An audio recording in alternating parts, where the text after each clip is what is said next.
Good afternoon, class. I welcome you to our Metric Help YouTube channel. This afternoon, we are going to talk about plant growth hormones. Plant growth hormones, it's one of the key chapters that we must understand. And you, for your own information, know that there is no paper that we write where we cannot have a question or questions that are going to be asked in regard to plant growth hormones or plant response to the environment. So today we are going to talk about plant growth hormones or plant growth substances or plant growth hormones. I have just came up with some displays that I have attached on our board there. These are going to help us in understanding our discussion of today. So to start with, I'm just gonna want you to understand what is a plant growth hormone. We are saying it is a hormone is an organic substance that is produced in small amounts in a plant that helps in growth, metabolism, or development of a plant. So what happens is that plants are able to respond to their surrounding environment. Plants are able to grow and respond to their surrounding environment as a result of hormones that they produce. In that regard, we are saying as plants or as vegetation grows, it is able to respond to the effects of water, to the effects of light as an influence that is controlled and regulated and coordinated as a result of plant growth hormones. So I'm just going to quickly elaborate in this with the display that you are seeing on the board there. We are saying they are responsible for growth, metabolism, or development of a plant.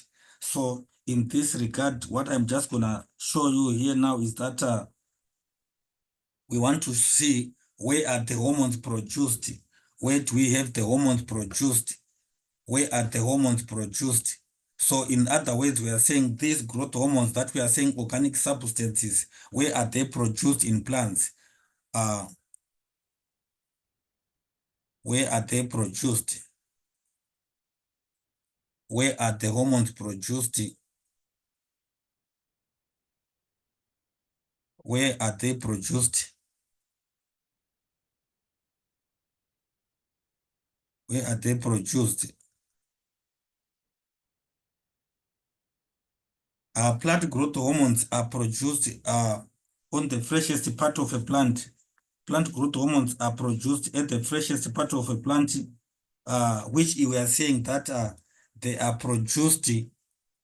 These hormones are produced. They are produced at the tip of a root, at the tip of a root or a shoot. Plant growth hormones are produced at the root, at the tip of a root, or at the freshest part of a plant. So what we are saying is that, in other words, you should understand that they are produced at the freshest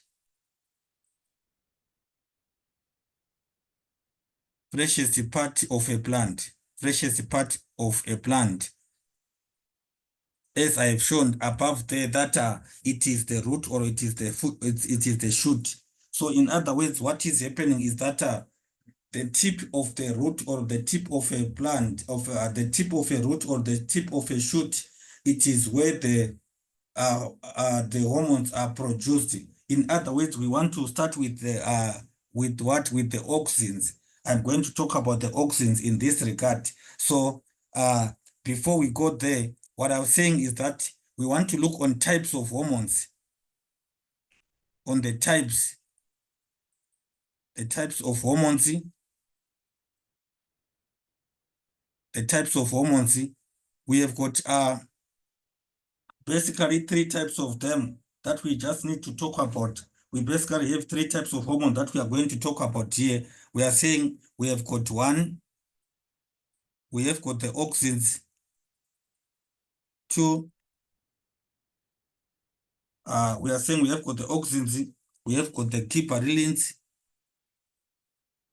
the gibberelins,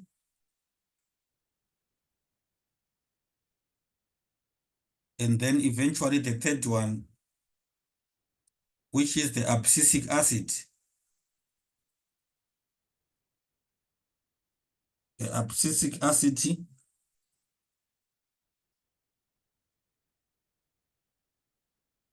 these are the three hormones that we have. We have got the auxins, the gibberelins, the abscisic acid as three main hormones there. So right now we are saying, looking at the first one, the auxins. The auxins are actually one of the key hormones that is produced. What is happening, or what we need to understand, is that, as you can see here, I have given you, or I have illustrated with the tip of the plant, that I mean with a shoot, a stem of a plant. So what we are saying is that they are produced at the tip of the shoot. Tip of the shoot, as you can see here, we are saying the shoot, the tip, it is this part, the furthest part or the freshest part of the shoot. That is where the auxins are produced. As you can see there, we are saying the auxin producing region. When auxins are produced, they are moved, or they are transported from the tip of the shoot, and then they go downwards. In this part of our diagram here that I'm shown, you can see we have got arrows that are coming from there going downwards.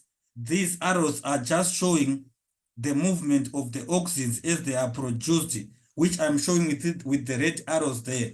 What is happening is that auxins are transported downward the stem. When they are produced there, when they are produced at the tip, which we have shown here by the the broken line, or by this region that is being shown as to say auxin producing region there on the diagram. It is identifying the stem shoot, the stem that is showing the tip of the stem, which is the shoot where the auxins are produced there. So when they are produced there, we are saying they help to keep auxins, we are saying helps to keep cell wall flexible, allowing extension, which we are basically saying this is, in other words, just saying growth. That is growth, to say that auxins keep cell wall flexible, allowing extension. In other words, we are basically saying they just allows growth. And then, as you can see, we are saying there is part C here, which I can say that we can say there is the region of cell extension. The region of cell extension, I'm saying we can identify it as to say the part which is growing, cell begins to grow, or a cell begin to get longer, which is shown here by the part of the structure of a plant cell that is being illustrated here, as to say this is a plant cell, that is a plant cell, that is being illustrated, showing what? Showing growth. Plant cell that is showing growth here. Plant cell showing growth. It's a plant cell that is showing growth. In this case, a plant cell that is showing growth. A plant cell that is showing growth, as you can see here, by saying plant cell indicating growth here. This is a plant cell that is indicating growth, plant cell that is indicating growth. So in other words, we are saying in a stem, or on a stem, we have got new cells that are forming by mitosis. In this regard, I would want you to understand that when growth is taking place, it is facilitated by a process of mitosis. Mitosis is a process, or it is a cell division process that allows what? Mitosis, it is a cell division process that allows growth. Mitosis, actually, it is a cell division process that allows growth. So when any time, or in any case, if you are given a question which you would need to identify the cause of growth, or what is actually causing growth, whether it can be after fertilization in animals, or in animals, yes, and also in plants. what we are saying is that growth is actually allowed by mitotic cell development or mitotic cell division, which we are saying it is responsible for cell elongation. So you can see on this part of the stem, if we are going to even show it again, we can as well maybe say that this part, it is also an auxin producing region, also can also produce auxin. Also this part as well produce auxins. Auxins are produced at the tip of the stem or at the tip of the root. So that is actually what it is about. So we want to go and look into the auxin, the functions of auxins. Let's look into the functions of auxins. The functions. I'm just going to talk about this to say functions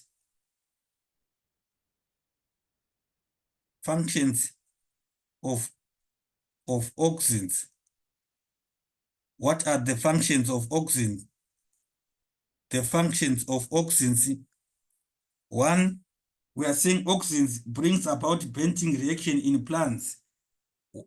Auxins facilitate bending reaction. They allow or promote bending reaction. Bending reaction. This bending reaction, I want you to understand that when we are talking about the bending reaction, we are saying this is known as what? Which is also known as tropism. Tropism, we are saying tropisms are allowed or are promoted as a result of auxins. Auxins promote tropism. Tropism, which I want you to understand that it is just a tendency of a plant to respond to a certain stimulus. Tropism, the tendency of a plant or a plant party to grow towards or to grow away from a certain stimulus. So auxins promote tropism to occur. It allows tropism to occur, which is in other words actually promoting growth, because in any case we are saying these tropisms, as you can see, we have got phototropism. We also have what is called geotropism. So they are promoted as a result of auxins. Number two, auxins also allow. I'm saying auxins also allow are responsible for cell elongation. Auxin is responsible for cell elongation. It is also responsible for cell elongation. Cell elongation, which we are saying it is also called cell division or cell growth. That is, we can say cell elongation, that is cell development. Cell development, I've already said again, we can as well give it as what? As growth. Auxins allow cell growth. They allow cell growth, the auxins, they do allow cell growth again, which we are saying again, they promote cell division. Auxins promote cell division. Auxins promote cell division, which we have already talked about there to say this is mitosis. Mitosis is promoted by auxins. Cell division, which is mitotic cell division, it is because of auxins that are responsible for that. Auxins are responsible for apical dominance. They are also responsible for apical dominance.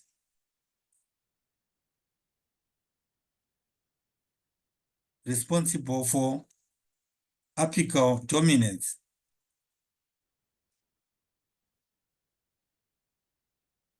Auxins are also responsible for apical dominance, which we are saying auxins in the apical bud will promote vertical growth and inhibit growth of lateral or growth of side shoots. Apical dominance is to say that the plant will grow vertically up. What is happening in other words is that auxins allows or it prevents or it inhibits the growth of lateral branches. that is inhibiting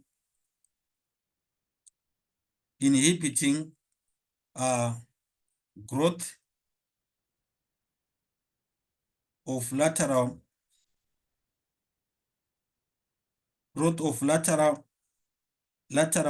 lateral buds, growth of lateral shoots,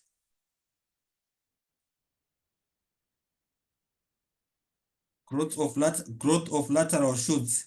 So what we are saying is that inhibiting growth of side shoots, it is as a result of apical bud, and if the apical bud is removed, that is to say apical dominance is removed. If the apical bud is removed, it means also apical dominance is removed. Then the growth of lateral branches is promoted.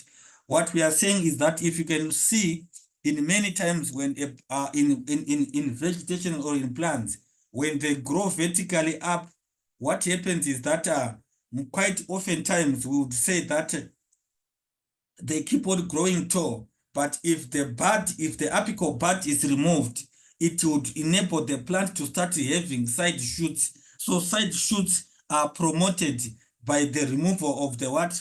By the removal of the apical bud. Therefore, we can start having the side shoots growing. It also promotes root development. Auxins also promotes root development.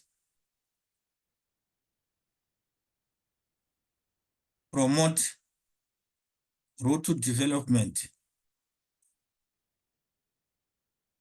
which is, we are saying, I'm sure that you remember last time we talked, or in the beginning, I've already talked about the type of tropism, which is geotropism, which we are saying we need to understand. We already mentioned that there is what is called geotropism, which I've already mentioned there to say the growth of the root towards gravity, it is as a result of what? Of auxins. So in that case, what we are saying is that tropisms, which I've already mentioned that we have got photo and geo, they are promoted as a result of what? They are promoted as a result of auxins. So having said that, let me quickly just talk about tropisms. Let me quickly talk about tropisms. I'm going to quickly talk about tropism now, such that we can just exhaust it or look at this in its fullest sense. We want to talk about the what? Tropisms. Let's quickly talk about tropisms.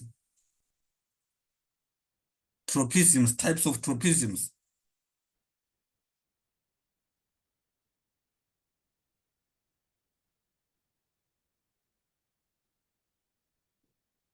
Tropisms. These are tendencies or growth movement or bending reaction of a plant, which we are saying it is growth movement. Growth movement. It is a growth movement or a bending. It is a growth movement or a bending reaction of a plant. Bending reaction of a plant.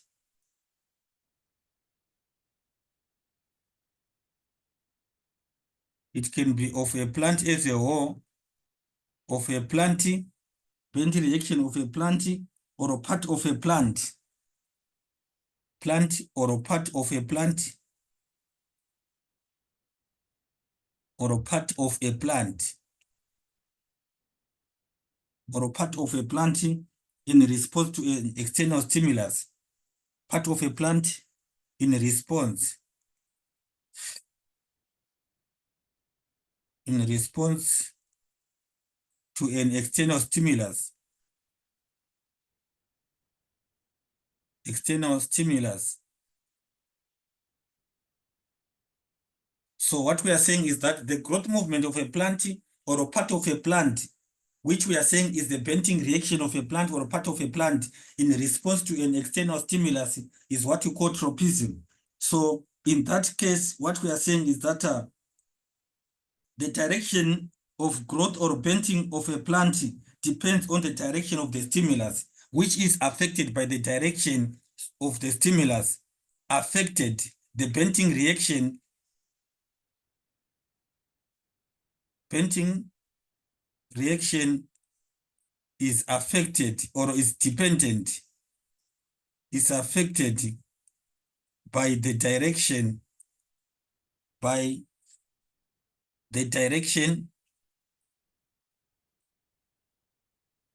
of a stimulus.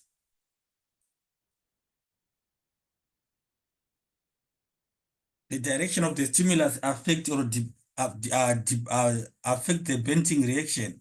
The bending reaction is affected by the direction of the stimulus. That's what I mean. You need to understand to say from which area or from which area or anchor which the stimulus is being subjected to the plant. Is it being subjected to the plant? So in this case, we want to look into the types of tropisms. Types of tropisms, so therefore we can be able to look into them. Types of tropisms. Types of tropisms. Types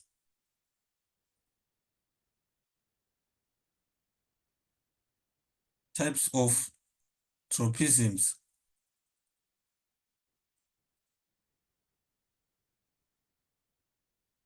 I want you to see and understand that we have got two types of tropisms. There are two types of tropism that I need you to understand. We have got one, phototropism. We have got what is called phototropism. And then we have got two, which is called geotropism.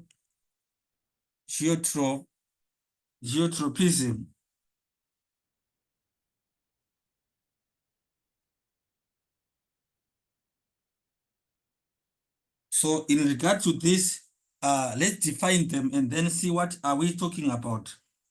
Let's talk about phototropism. I want to quickly talk about phototropism. We are saying the response of the plant part in regard to light is what you call phototropism.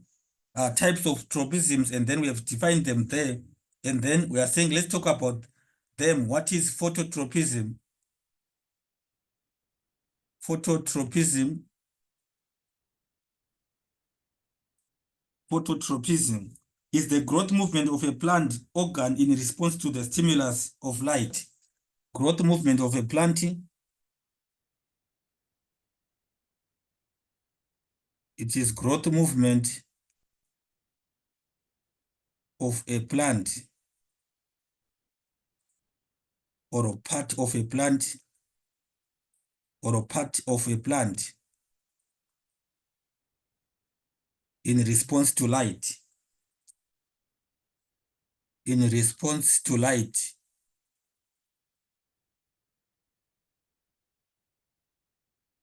In response to light. Photo means light. So what we are saying is that the growth movement of a plant or a part of a plant in response to light is what we call phototropism. It is what we call phototropism. In this regard, I want you to understand again that stems are positively phototropic. They grow towards light. They grow towards light. So what we are saying is that when the growth movement is towards the light or is towards the stimulus, we say that is a positive tropism. So stems of a plant are positively phototropic. That is the growth towards light. And then if it is roots, we say the roots are negatively phototropic because they grow away from light. So when if a plant grows towards the light, towards the tropism, if the plant grows towards the stimulus,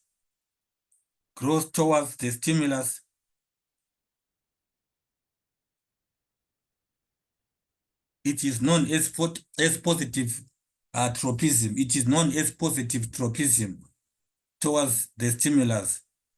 It is known as positive tropism. Stimulus is known as positive tropism.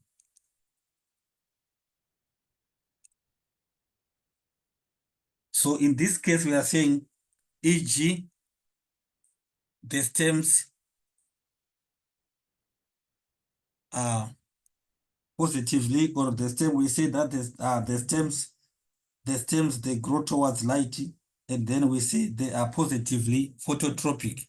Stems are positively phototropic.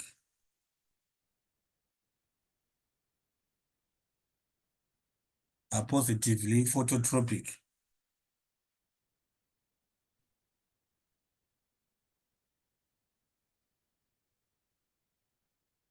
They are positively phototropic. The stems are positively phototropic. That's one thing that you should understand. Stems are positively phototropic. Stems are positively phototropic because they grow towards light. Hence, we are saying they are positively phototropic. However, if it is, we are saying the roots, they grow away from light, and then they are roots are negatively phototropic. Roots are negatively phototropic because they grow away from light.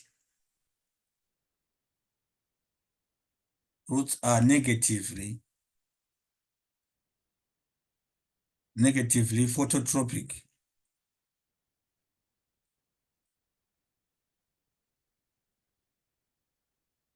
They are negatively phototropic because they grow away from light, because they grow away from light.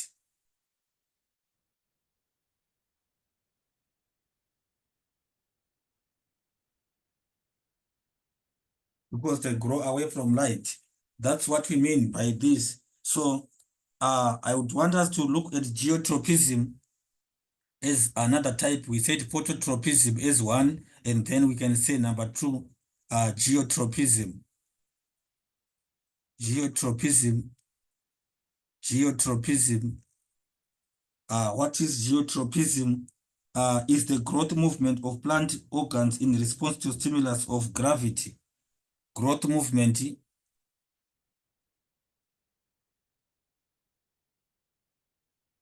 is growth movement of. We are saying it is the growth. It is the growth movement of plant organs, of plant roots towards the influence of gravity, or towards the influence of gravity.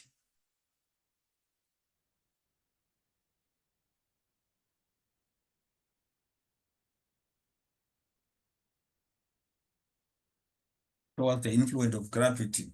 That is geotropism. So when we are talking about this, identify which part of the plant is phototropic. It is the stem. Geotropic, it is the root. So we need to understand this. So roots are positively geotropic. Roots are positively geotropic. I mean, that one we should understand again, just the same way we did define it there. So you need to understand that. I would want us to quickly look into the role of phototropism, the role of auxins in phototropism. I have just attached a diagram that I have attached here, the role of auxins in phototropism. One thing that I would want us to understand is that when light is subjected to a plant in a very standard and in a very uniform way, the stem will grow upright. So we would want to look into this to say, when auxins are produced at the tip of the stem, what happens to that? That is to say that, like we said, that the auxins affect the bending effect of plants in regard to to light, and as well as in regard to to gravity. So in terms of auxins in regard to phototropism, auxins are produced at the tip of the stem, where they move downwards evenly. If it is evenly produced, they move downwards evenly, and then when there is an even distribution, or when there is an even subjection of light to the plant, the auxins would move downwards from their tips to the part of the plant evenly, and then the even distribution of auxin brings about equal growth on all sides of the stem, which will say that the stem will grow up straight. That's one thing you should understand. even distribution or subjection of light or subjection of light to a plant results in even distribution. It results in even distribution of auxins, which causes the plant stem to grow which causes even growth, even or equal growth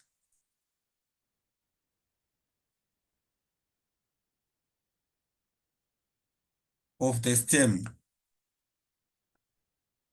So even light subjection would result in the plant growing straight upright if it is subjected to light in all directions. When light is subjected if a plant is exposed to light in all angles, it is exposed to light from every direction and is uniformly distributed that light.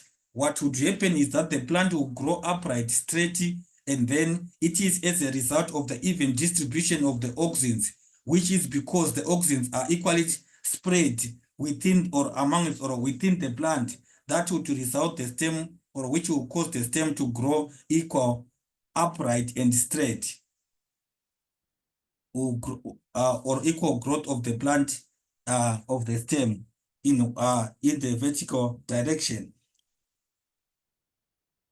Let's talk about unilateral light. Unilateral light. Unilateral light.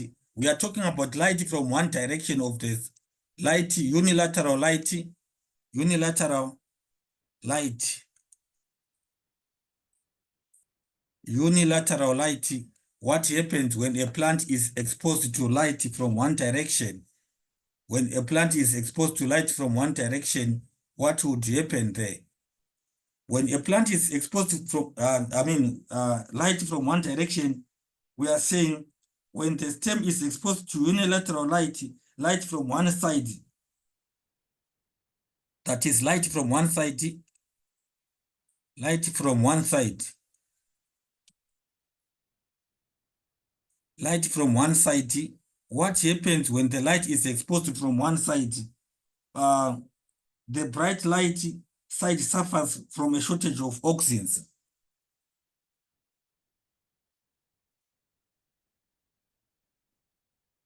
Right side, the bright side, the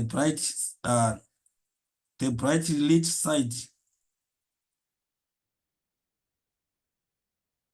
of the plant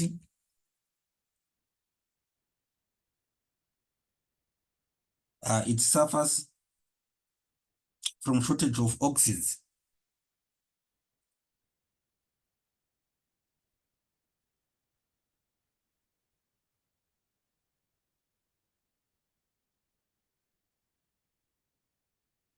As you can see, what happens is that in this diagram that I'm using here, we are saying light is coming from one direction. This is the direction from which the light is coming from. So what happens is that auxins are produced at the tip of the stem. Auxins are produced here. Auxins are produced at the tip of the stem there. When they are produced at the tip of the stem, we are saying they are forced to migrate deep in auxins concentration. We are saying they are forced to move. So they are going to move downwards. When they move downwards, we are saying what happens is that cells will elongate faster on the darker side of the stem, where we are saying, you see, we can say diagram 1 and then diagram 2. So what happens is that cells elongate faster on the opposite side from which the light is not exposed to. So we are saying we have got higher concentration of auxins in the other side here. As you can see, auxins are going to be highly concentrated, highly concentrated in the what? In the dark side. Auxins are highly concentrated in the dark side here. As you can see, auxins will be highly concentrated on the dark side. So in that regard, there is an uneven distribution of auxins, which we are saying that they are going to be too high on the dark side than on the bright side, which would cause the cells of the plant which are in the darker side to grow faster. By that effect, we are saying the plant will grow faster on the dark side of the of the stem. Therefore, the stem will bend towards light because the inner side, this side, the inner side, which we are given here, it grows. There is a retarded growth here. There is retarded growth in the inner side of the stem. Retarded growth would take place in the inner side of the stem. The inner side suffers from stunted growth.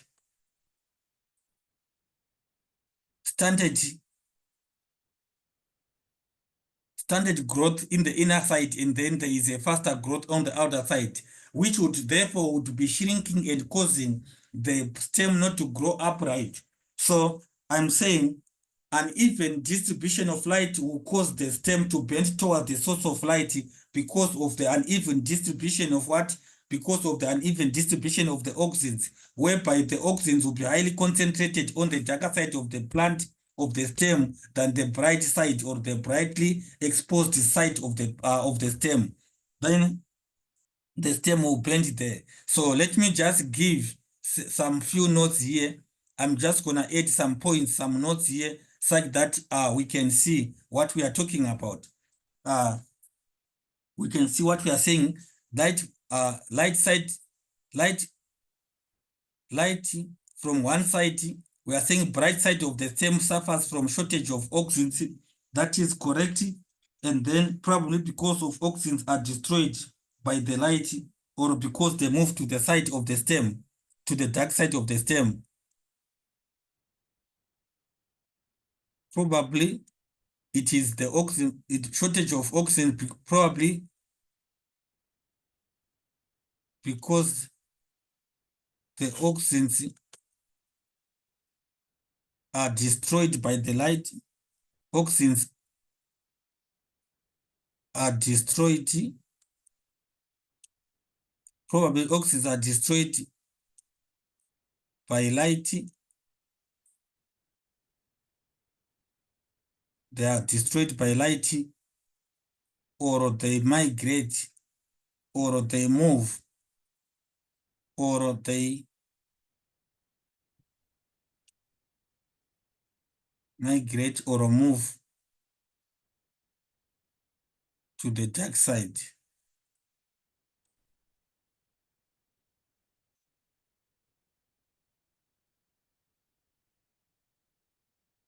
They move to the dark side of the stem. They move to the darker side of the stem. So in that case, we are saying a high concentration of auxins in the stem promote growth. A higher concentration of auxins in the darker side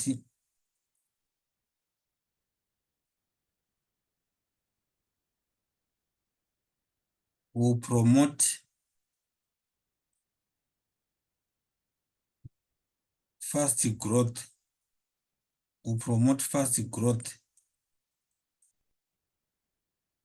of the stem, will promote fast growth of the stem than bright side, than brightly exposed side.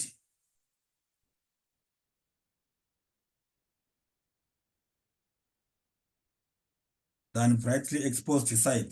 So what we are saying is that there is an equal distribution of auxins, as I've said there, which would cause the brightly exposed side to grow slow. And then thus an uneven distribution of auxins causes uneven growth of the stem, with the darker side growing faster. The stem therefore bends toward the light, and then the stem is positively phototropic.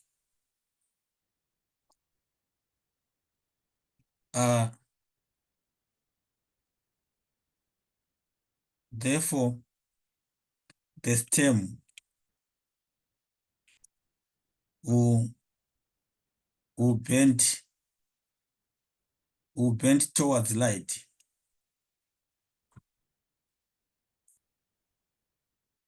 The stem, therefore, the stem will bend towards light. That is, will bend towards light. The stem is positively phototropic, which we identified as to say the stem is positively phototropic, is positively phototropic, which means to say that it responds straight to the what? To the effects or to the effects of light. This I can just quickly just give you an illustration. I'm gonna give you an illustration which is identifying these two scenarios: effects of light on I'm gonna just give you an illustration of this, what I've just discussed or what we have just explained here. We can just show our diagram. We can just show our diagram like that. So we are saying site of auxins production, site of auxins production, and then we are saying when they are produced, they migrate, auxins are produced and they migrate downwards like that. And then we have got auxins moving downwards on the darker side. What we are saying again is that this is a scenario of unilateral light, which I've just explained now, to say when light is coming from one direction, light from one side, light from one side,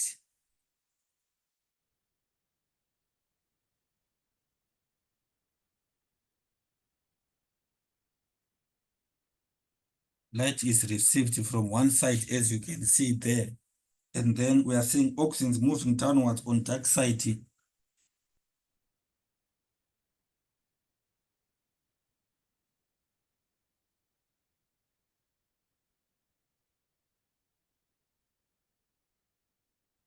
They move downwards on darker side.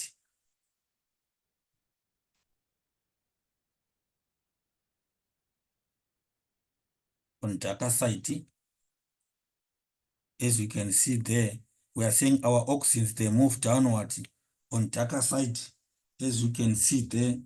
And then I can as well show the next step which is happening there, to say that we have got our situation as just showing what is the next step there. We have got our stem, which is bending towards the source of light.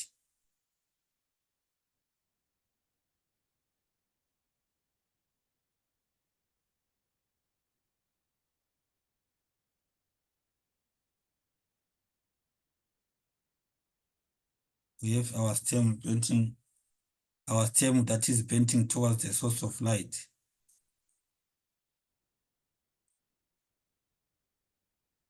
This side bends.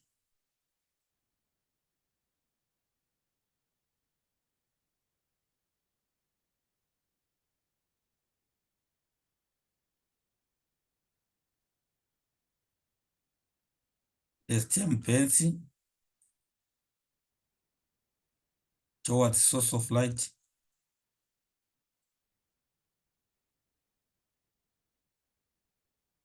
And then don't forget that we are still saying our light is still coming from same direction. That is indicating light. Our light is still coming from same direction. And then we are saying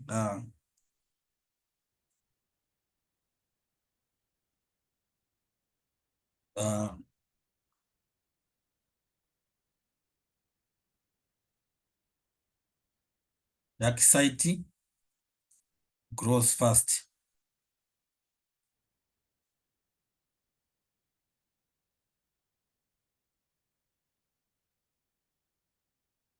Dark side, it grows faster.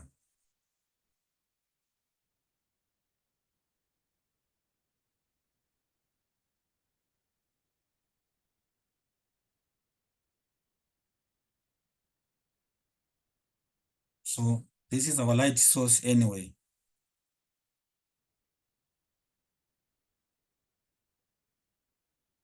This is our light source. So please take note that in cases of questions like these ones, one thing that you just need to understand is that the stem will bend towards the source of light because of the unequal distribution of auxins that are there. Let us quickly just look at the role of auxins on geotropism, effects of auxins, effects of auxins on geotropism, effects of auxins on geotropism, effects of auxins on geotropism. I want you to understand again that, like we said, it is the bending effect that we have just discussed right now, which we just indicated to say that the tendencies of a plant stem or a plant part to grow or grow away or towards a certain stimulus is what we call the tropisms. So we are saying we have talked about photo, we want to talk about geo. Auxins are produced at the tip of the root from where they are moving downwards evenly. One, we are saying on a vertically stenting root, vertically stenting vertically stenting root. What happens when a vertically stenting root one, auxins are produced at the tip of the root. Auxins are produced at the tip of the root.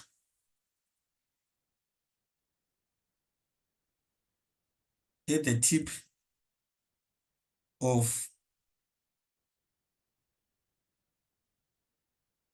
of the root. When the root is vertically stenting, please take note of this. When the root is vertically stenting, it is produced at the tip of the root. They are produced at the tip of the root where they move downwards evenly and move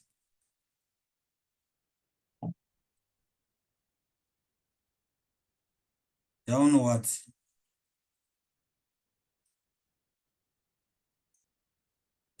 evenly. Therefore, we are saying the even distribution of auxins brings about equal growth on all sides of the root. Even distribution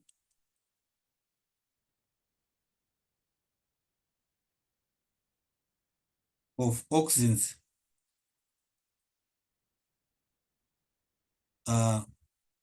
results, even distribution of auxins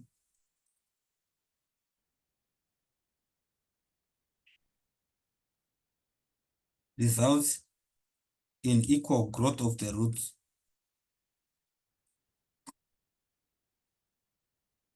Equal growth, equal growth of the root. That's what I mean. You need to understand to say when the auxins are evenly distributed, it results in even growth of the root in all sides, equal even growth of the root in all sides, equal growth of root on all sides.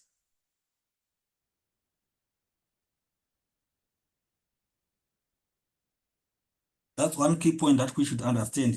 Therefore, the root will grow vertically downwards.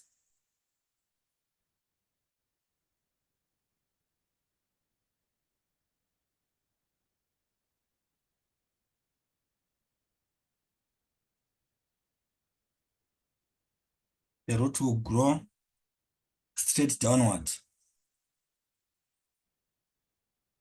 It will grow straight downwards. It will go straight downwards. That is if the root is vertically standing. NB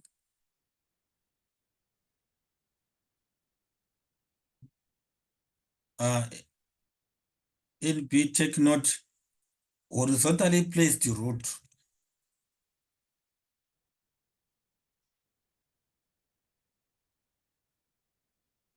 Horizontally placed root. When the root is horizontally placed, what happens if the root is horizontally placed? When the root is horizontally placed, what would take place? Take note of these differences. When it is horizontally placed, one, we are saying in cases such as those, one, auxins accumulate on the lower side, probably because of gravity. Effects of gravity causes auxins to be highly concentrated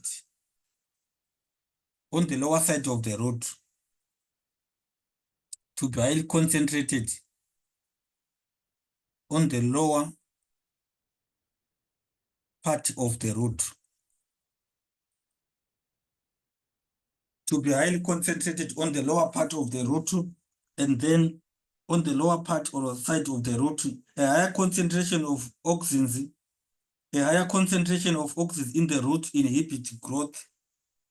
That's one thing that would happen. Number two, higher concentration of auxins in the roots inhibit growth.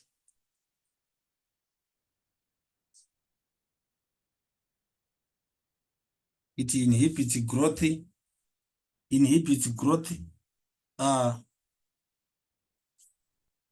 which of course, if you have seen up there again, we have said that higher concentration of auxins in the root inhibit growth. So which we are saying there is, and which we have already mentioned in our scenario, that that's an even distribution. Thus, an even distribution of auxins causes an even growth of the root in the upper side, growing faster. In this case, we are saying an even distribution,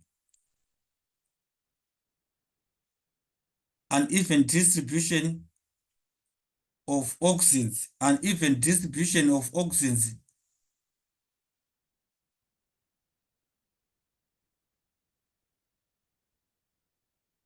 will result in uneven growth, will result in uneven growth, will result in uneven growth, will result in uneven, will result in uneven growth. How is this uneven growth experienced? How is it like?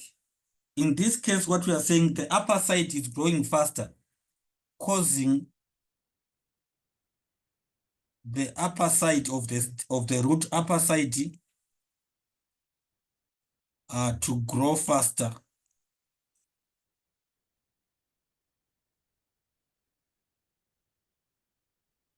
than lower side.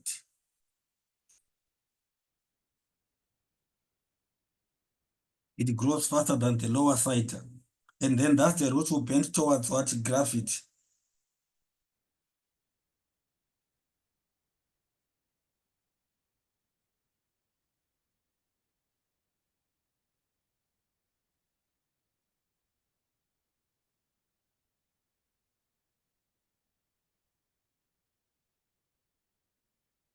So family, classy, understand this to say horizontally placed root it has got an influence that is kind of different. We would experience this one mostly when the root is, when a seed is just germinating, whereby this root is just forming. That is where we have got an equal distribution of auxins, whereby the root is gonna be horizontally placed. And I mean, the root will be horizontally placed there, which will result in an even distribution of auxins, where there is higher concentration of auxins on the lower side of the root, resulting in that upper side of the root of the stem growing faster, because the higher concentration of auxins on the root inhibits growth. So the side of the stem of the root that have got less auxins, which is the upper side, will grow faster. As it grows faster, the root is forced to bend downwards because of retarded or stunted growth on the lower side of the root, which would result in the root bending towards gravity, hence causing the root to be positively geotropic. That is the scenario. That will be the scenario there, which I just illustrated, or which we have just explained, to say that it will be what we call, which we are just saying that it will be positive geotropic, positive geotropic. Uh, I can illustrate it with a diagram that can just show what I've just explained here. What I've just explained.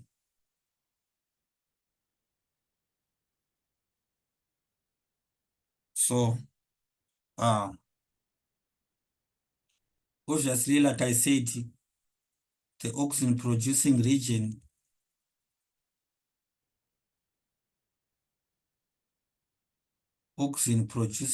is that one.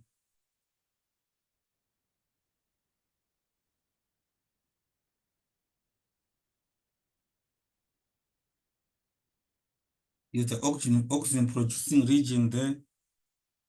And then, as you can see, we have said that the auxins,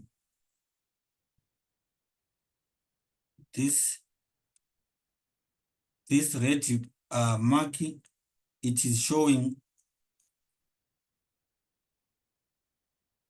this shows auxins move to the lower side. You just say the auxins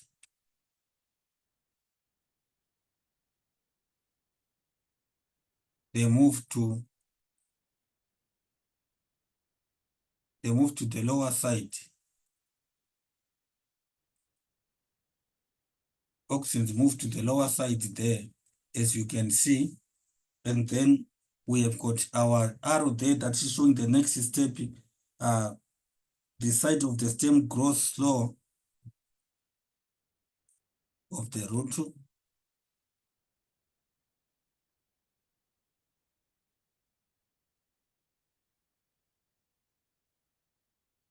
Side of the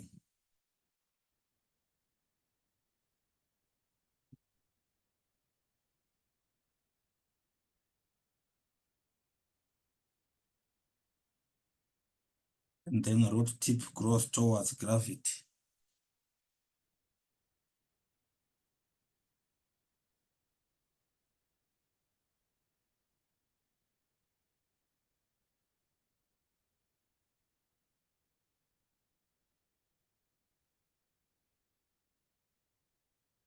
root tip grows towards gravity. Basically, this is what we are saying. So we are saying we can just put as diagram, as to say this can be diagram 1, and then it is transferring to diagram 2, which we are saying that these are just sequences or stages or ways in which the influence of auxins on a root is affecting the stem, I mean the root here. So the root tip grows towards gravity, making it to be positive, geotropic. That will be the situation there. Let us quickly just go and jump and talk about the next type of hormones, which we are saying we need to talk about the gibberelins. The gibberelins.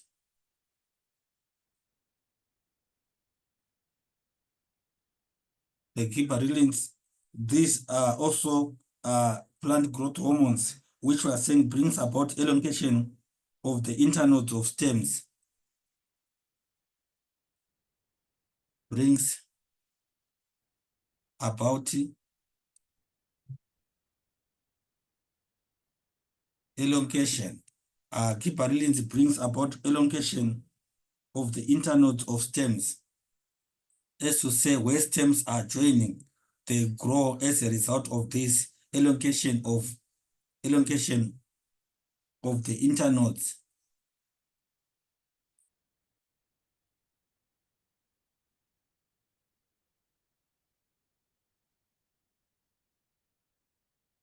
Internodes of stems. Again, we are saying stimulates root growth.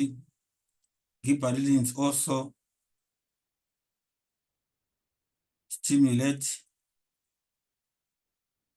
root growth.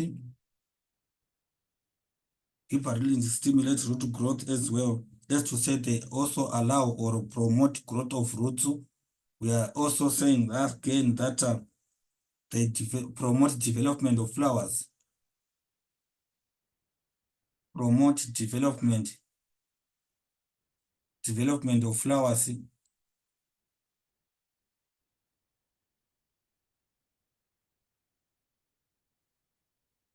Development of flowers, which in other words we can say they promote flowering in plants, in some plants.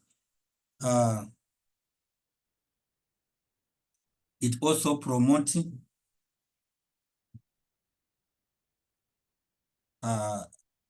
promoting sprouting of buds which have been dormant.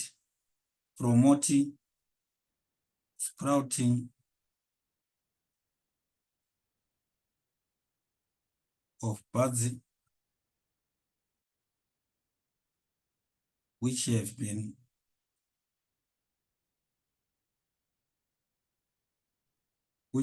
dormant, as to say that they were at a stage or they were at a season of not growing, dormant.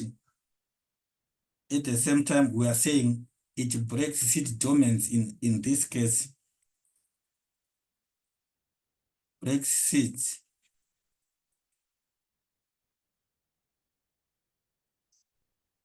Dormants.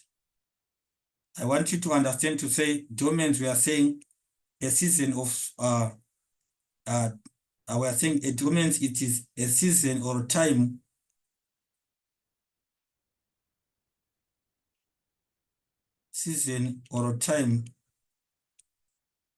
of inactiveness of a plant, of lifelessness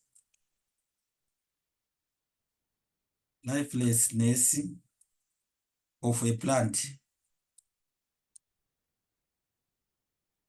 I'm sure you can see that sometimes we have got certain seeds that can go lifeless, or we say during winter we never see plants that springtime, whereby to say that which we experience during spring, where plants are just shooting and growing.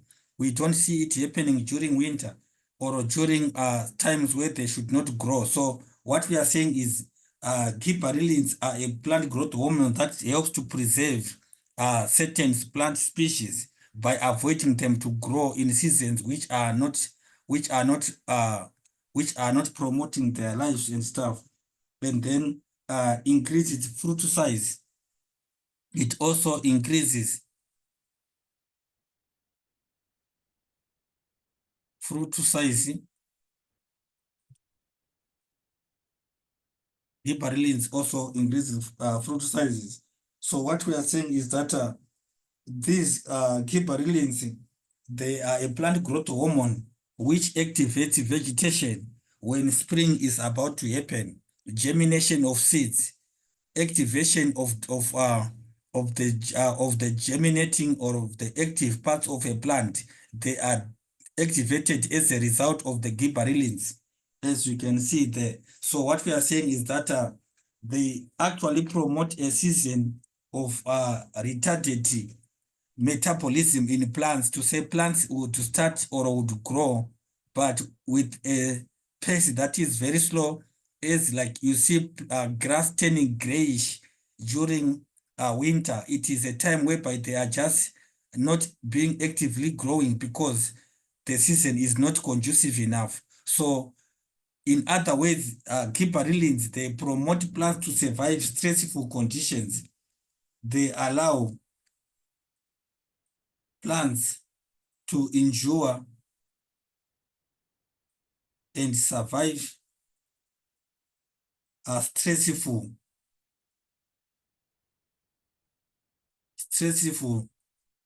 times or seasons. The seasons when plants are going through these stages, they are actually allowed to survive them because of the gibberellins. And then the last plant growth hormones is abscisic acid. Abscisic acid. The abscisic acid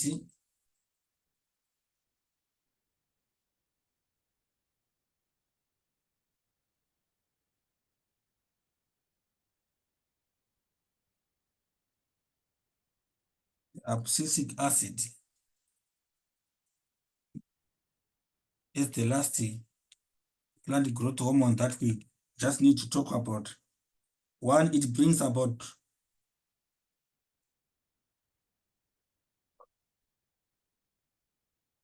the abscisic acid, it induces, we are saying one brings about dormancy. Remember, we're saying that breaks, this one we're saying it breaks dormancy.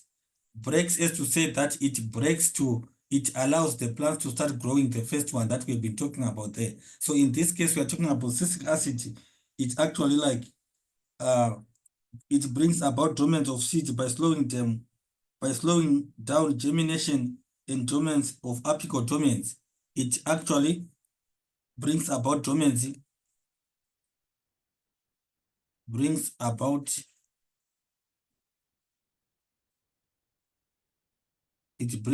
dormant abscisic acid, slowing down germination, slowing down germination. The abscisic acid slows down germination, and then which we are saying again, and dormants in apical buds.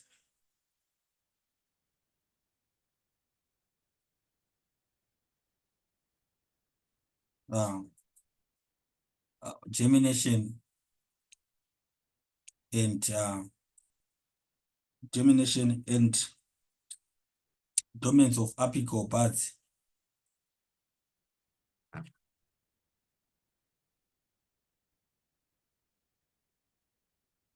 Dormants of apical buds promotes flowering in some plants.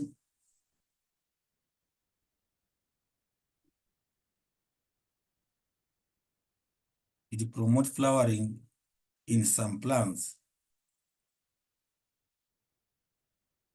It promotes flowering in some plants.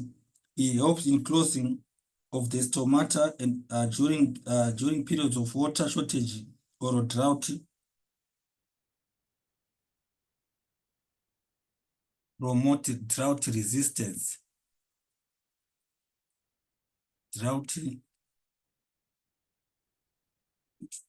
It promotes drought resistance. drought resistance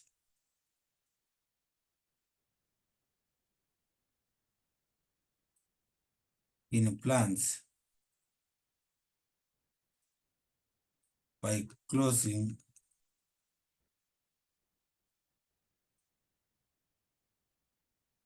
of the stomatas.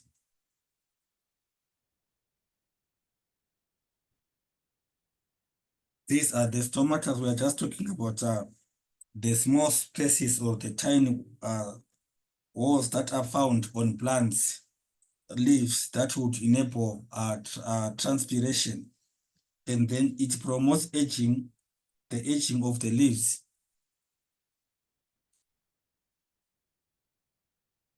Promote aging of plant leaves.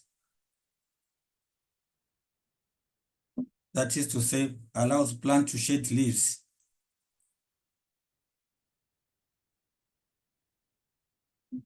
Allows plants to shed leaves.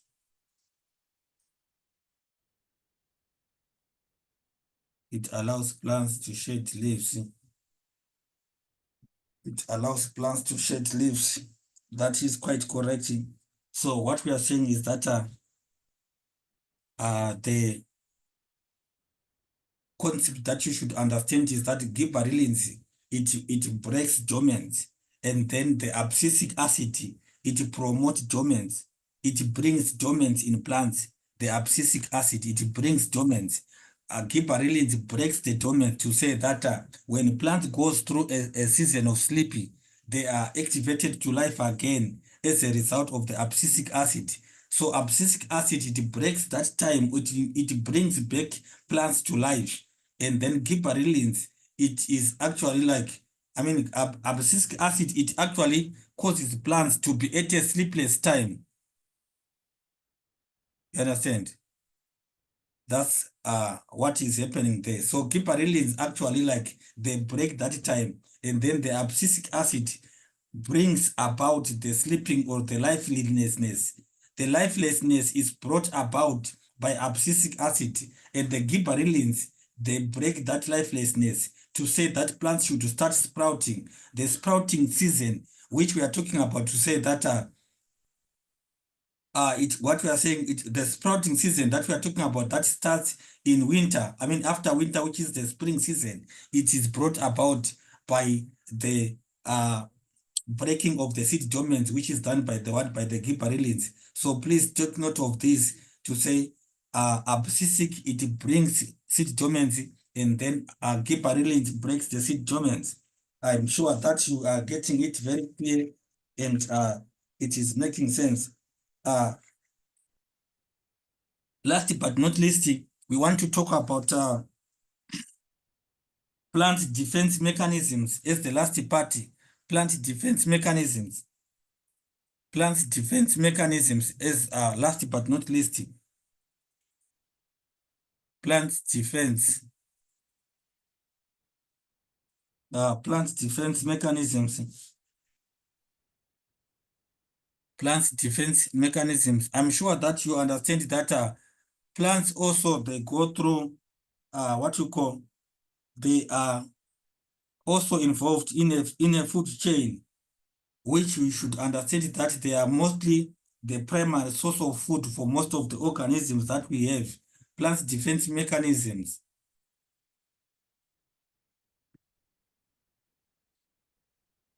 The plant defense mechanisms, you want to quickly just look into that. What I want you to understand is that plants interact with many other species in their communities. That is one thing that you should understand. For example, we have got the insects, we have got the birds, we have got many other microorganisms which also depend on them for flowers and the sweet nectar, that is, for example. And then what we are saying is that these insects and birds, they pollinate the flowers. Of course, we are saying this is an example of a mutual relationship that takes place in plants. That is to say, the plants, they both benefit plants and the organisms that are in the ecosystem. And then each of them, they are benefiting on each other. That is to say, a mutual relationship exists in that regard. But in most interaction that plants have with other organisms, plants are not mostly benefiting in that relationship. For example, plants are primary producers at the base of most of the of the food webs. We need to understand to say plants are producers which are found at the base of the food web, existing at the base of food webs, at the base of food webs.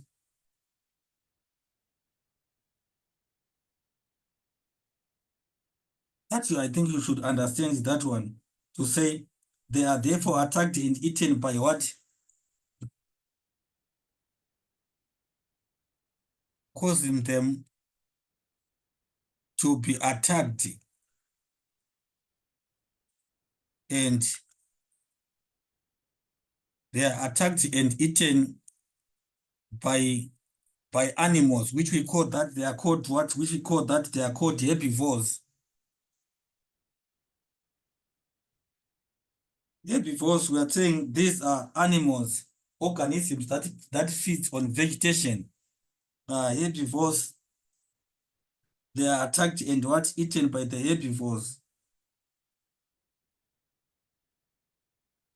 So what we are saying is that we need to understand in that regard, what is supposed to be understood is that they are also attacked, plants are also attacked by what? By pathogens and viruses as well as bacteria, and also are attacked as well, causing them to be attacked and eaten by herbivores. Also, we are saying also viruses. We have got viruses, bacteria. We have got bacteria and also even fungi attack them.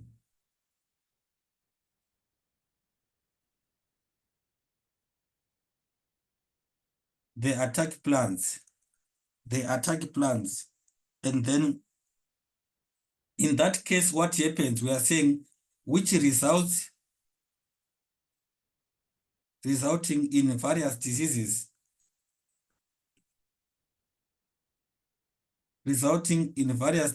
being formed or being caused on plants there, which we are saying they are just a threat. So methods of plants, defense mechanisms, how do plants defend themselves? How do they, ways of defense?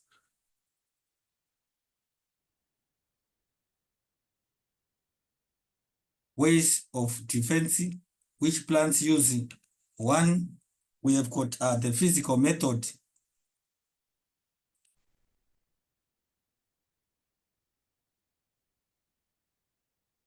The physical method, which we are saying, one, plants can develop dense leaves, dense or tiny leaves,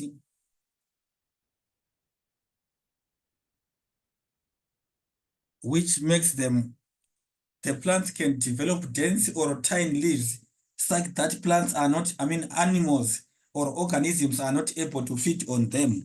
The leaves can be very densely packed such that plants, animals would not be able to feed on them. We also have the physical method too. We have got plants developing thorns. Thorns are just spikes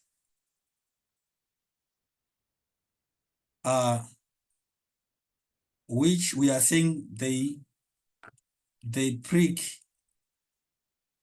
and deter animals.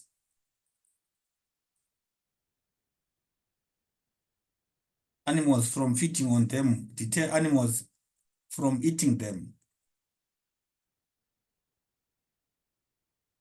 They deter animals from eating them. So these thorns actually have seen quite several times where you can see a plant which is grown or which is shown in a question paper, which can be we can say something like to say that the leaves are within the thorns, or we can say a plant is just having some sharp, it has got some sharp,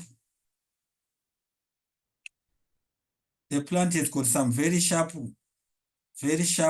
uh, endings, which would cause organisms not to either move on them or what. So what we are saying is the thorns are actually there to protect the plants from any form of other physical either used by what. These are the thorns that we are talking about.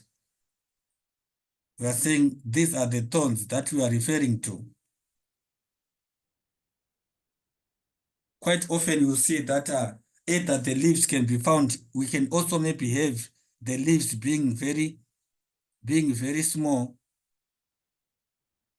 We can now have the leaves being very small, also found on the what, in between the thorns there, where you would see the leaves, they are very tiny, but covered inside the what, covered inside the thorns, such that plants, I mean animals, won't be able to eat this type of a plant. It cannot be destroyed. It cannot be what? It cannot be destroyed. So what we are basically saying is that plants do protect themselves as well. They are not able to move, but there is a biological way which plants can be able to what? To protect themselves from what? From any other forms of attack and attack or whatsoever by what? By animals. So we have got thorns. So this can actually cause the plants not to just animal to feed on them. However, one other point again is that, or additionally to that, we are saying the thorns can also prick on animals, which would enable the seed dispersion method, or seeds can be dispersed. Seeds are dispersed by what? Seeds can also be dispersed when such things happen there. So we are saying the seeds can be dispersed because of the thorns. And then we have got also a chemical method. We can also talk about another method, which is what? Chemical method. Chemical method. Chemical method of what? Chemical method of plant defense mechanism. Chemical method. Chemical method of plant defense mechanism. We are saying plants, they can actually produce an unpleasant smell, which can be due to production of unpleasant smell that can cause animals not to eat it. Animals cannot eat the plant because of a certain odor that the plant is producing. It can also produce some sticky,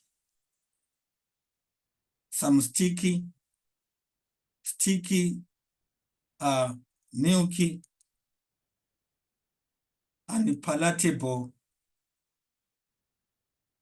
secretions that are produced by a plant. Sticky, milky, unpalatable secretions that a plant can also produce, which are actually palatable secretions that a plant can produce, which can also cause plants, I mean animals, not to feed on it. Such things can also be there to say that the plants can also not have to eat them. And then we can also say some plants have got something like hair like fur, which would also cause plants not to be eaten by what? By animals. And then lastly, we can just talk about the last part that I would just want to give you is weed control. The last part that we can talk about is weed control. weed control, which I think we should just finally look at it. Weed control. How are weeds controlled? Weed control. We are saying methods that are used to avoid or to control weeds in fields. We have got we are saying we have got methods of weed control. In terms of this, let us quickly just remember and be reminded that there is what is called the AUXINS. We are saying AUXINS can also be used. AUXINS as a what? As a chemical method. AUXINS are used. AUXINS are used, which we are saying these AUXINS, we are saying they are called what? Herbicides, which is a chemical substance. A chemical substance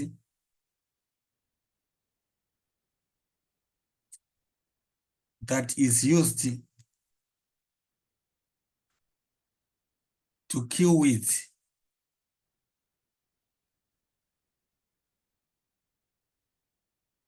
Chemical substance that is used to kill weeds.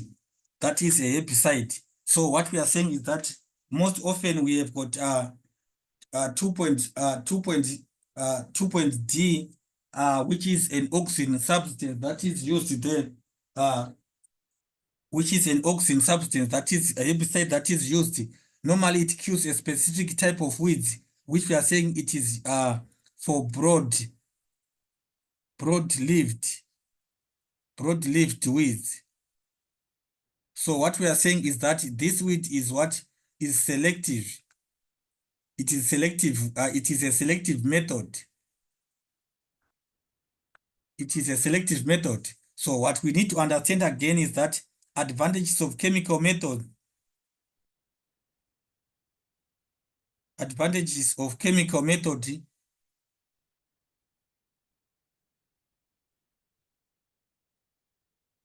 Advantages of chemical methods of weed control. One, it is very effective. It is very effective because you can apply a very specific type of weed to kill a specific type of weed, and then it is very effective. Also, again, is scientifically tested and proven to reduce effect to the environment. It is scientifically tested and proven that it would not also affect our environment. And again, we are saying chemical control method is fast, is very fast, and may help to conserve moisture. Conserve soil moisture. To say on our arable land, instead of tilling it and cultivating it again, weeds can be killed by herbicide that can be sprayed, which can quickly just take charge of the weeds and then avoid any other problems that would arise there, killing all the weeds there.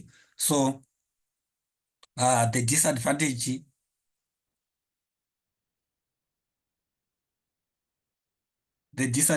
is one, is expensive.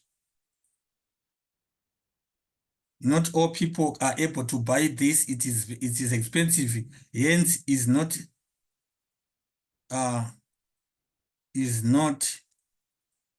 readily available.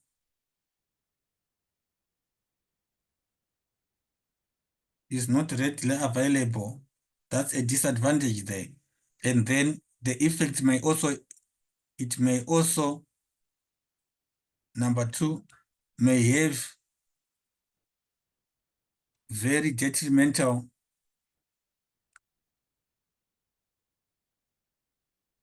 very detrimental effects to environment, if no, if effects to environment, if not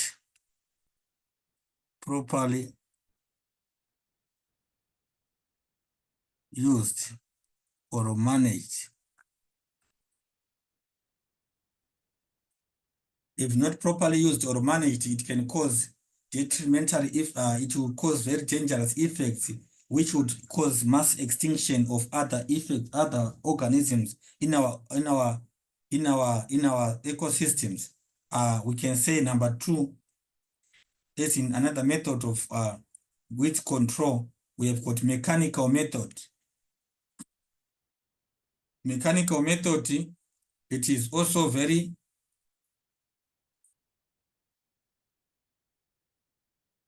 mechanical method,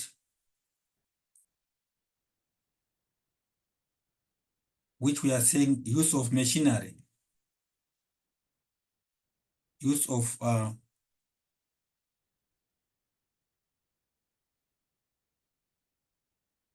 machinery or tools, use of machinery or tools, that is a mechanical method, which we are saying it is also very, very, very, very readily available whenever we are saying some of the tools are not so expensive to acquire them, so they can be just easy to get them. However, we are saying when we use mechanical methods such as walls, sometimes there is a repetition of work where the weeds would, some parts of the stems or stump of the weeds which are left behind can regerminate and causing the work to be redone again, increasing the cost of doing the work. And then we have got the biological method as number three. Biological method. Biological method, we are saying use of living organisms, use of living organisms to feed on the weeds.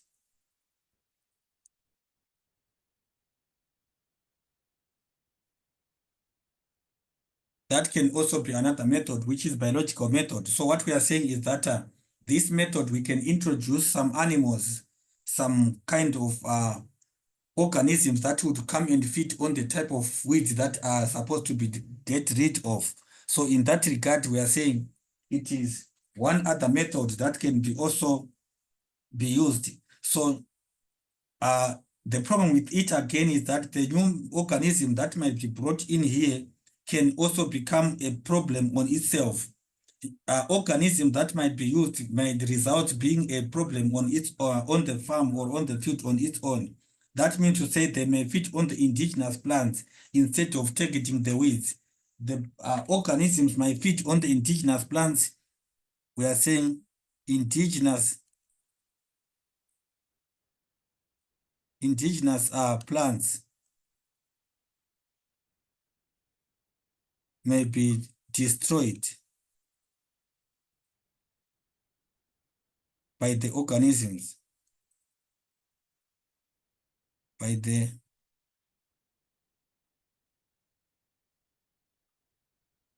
organisms that are brought in there.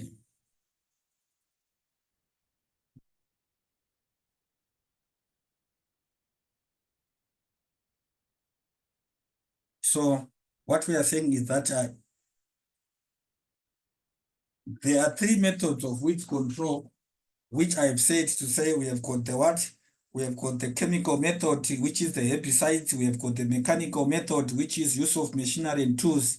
We have got the biological method, which is using living organisms, which we are saying they might also result being a problem because they might as well destroy the vegetation that we are to talk about. So thank you very much, and have a very beautiful day. Don't forget to subscribe, so therefore you can be able to follow up our next lessons and our next presentation. Have a very good time. Tell a friend to tell another friend, and here Metric passing has been simplified and made easier. Thank you and see you again. Have a beautiful day. Thank you.